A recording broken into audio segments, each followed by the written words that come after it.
तैयार रहिए। स्टार्ट। यौन हिंसा की पीड़िताओं की निजता, उनके अधिकारों, सुरक्षा व जांच प्रक्रिया से जुड़े मामलों को लेकर देश की शीर्ष अदालत से लेकर राज्यों के उच्च न्यायालयों तक ने सरकारों को दिशा निर्देश दिए हैं। झारखंड हाई कोर्ट की ओर से एक हालिया फैसले में बलात्कार के मामलों में एफआईआर को अनिवार्य रूप से दर्ज करने, अमानवीय और अपमानजनक टू फिंगर टेस्ट को बंद करने व पीड़िताओं के पुनर्वास व शिक्षा को लेकर दिए गए दिशा निर्देश बताते हैं कि अभी भी प्रभावी तौर पर निर्देशों की पालना नहीं की जा रही, जबकि न्याय व्यवस्था को अधिक मानवीय बनाने की दिशा में यौन हिंसा पीड़िताओं को पर्याप्त संरक्षण जरूरी है। अदालत की इस टिप्पणी पर भी गौर करना होगा, जिसमें उसने कहा है कि कई मामलों में बलात्कार पीड़िताओं को सामाजिक उपहास और सामाजिक बहिष्कार का सामना करना पड़ता है। सच भी यही है कि अपराधी कोई और होता है और सवालों की बौछार का सामना पीड़िताओं को करना पड़ता है। जांच प्रक्रिया के दौरान भी कभी पीड़िता के वस्त्रों पर चर्चा होती है तो कभी उसके चरित्र पर सवाल उठाए जाते हैं। इतना ही नहीं, पीड़िता के बाहर निकलने के समय को लेकर भी बहस होती है। हालात ऐसे हो जाते हैं मानो अदालत के कठघरे में पीड़िता ही अपराधी की तरह खड़ी हो।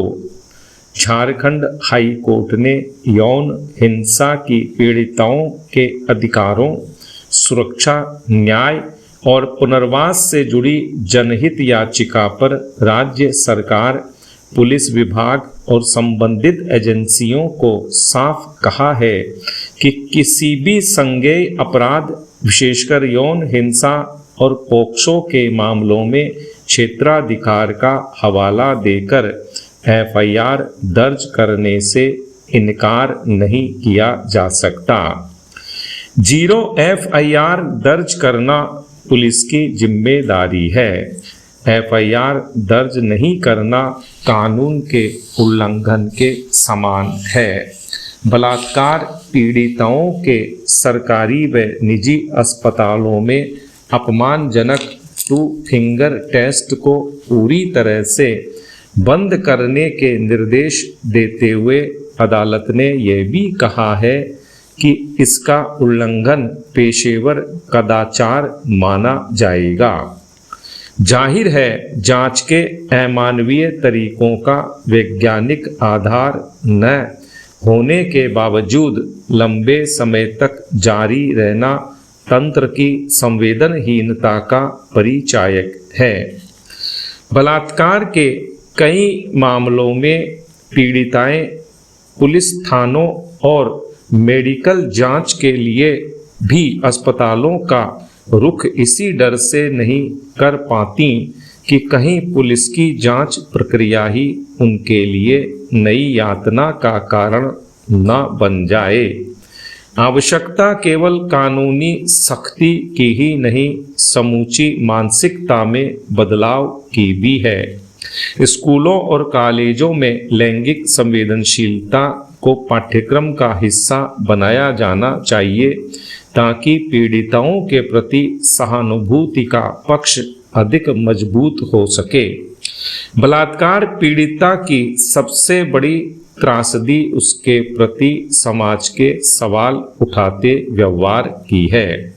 यौन हिंसा के मामलों में पीड़िताओं को संदेह की नहीं बल्कि उनके आत्मसम्मान की रक्षा करने वाली दृष्टि से देखना होगा।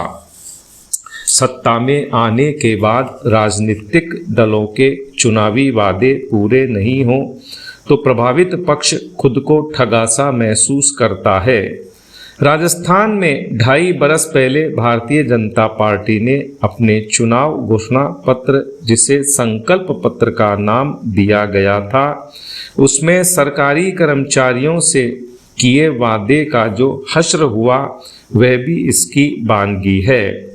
भाजपा ने अपने संकल्प पत्र में वादा किया था, हम पारदर्शी स्थानांतरण नीति लागू करेंगे और यह सुनिश्चित करेंगे कि स्थानांतरण में कोई भेदभाव नहीं हो। कथनी और करनी में अंतर का यह उदाहरण भाजपा ने ही पेश किया हो, ऐसा नहीं है। कांग्रेस व भाजपा दोनों के ही शासन में तबादला नीति को लेकर कमेटियां बनाने की कवायद तो खूब हुई, लेकिन नतीजा सिफर ही रहा। अब आने वाले दिनों में तबादलों पर प्रतिबंध हटाने की तैयारी हो रही है। विराम।